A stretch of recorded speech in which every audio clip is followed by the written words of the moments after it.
Hello friends, welcome to শ্রাবণের কারুকাজ। চলো আজ আমরা একটা মেকিং ভিডিও দেখে নিই। আজকে একটা ফেব্রিক জুয়েলারি বানাবো।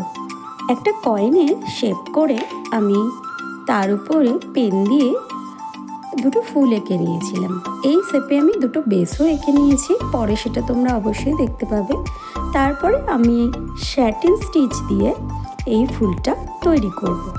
তোমরা যারা এই স্টিচটা একটু আধটু স্টিচ তোমরা জানো তারা বুঝতে পারবে যে স্যাটিনটা কিভাবে করে, আর যারা জানো না তারা দেখে নাও যে কীভাবে করলাম। আলোর তারতম্যের জন্য কখনো কখনো সুতোর রং লাল আসছে, কখনো মেরুন আসছে, আসলেই এটা টুকটুকে লাল রঙের।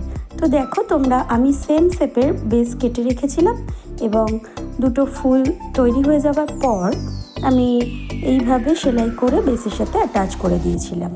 ফুলগুলো লাল স্যাটিন দিয়ে করেছি, আর যে আশেপাশে যে পাতাগুলো দেখছো সেই লতা পাতা, ওটা চেন সেলাই দিয়ে করেছি।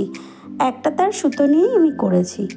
এই ইয়াররিংটাকে আরেকটু সুন্দর করার জন্য আমি সাইডে গ্লু দিয়ে সুতো বর্ডার করে লাগিয়ে দিলাম, যাতে এটা আরেকটু মিষ্টি দেখতে লাগে।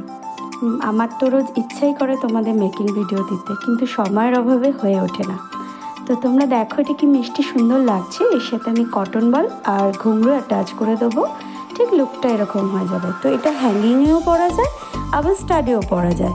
তো তোমরা দেখে বলো এটা কেমন হয়েছে, আর যারা তোমরা এটা দেখে করবে তারাও আমাকে জানিও, আর পরবর্তীতে তোমরা কিছু দেখতে চাইলে অবশ্যই জানিও।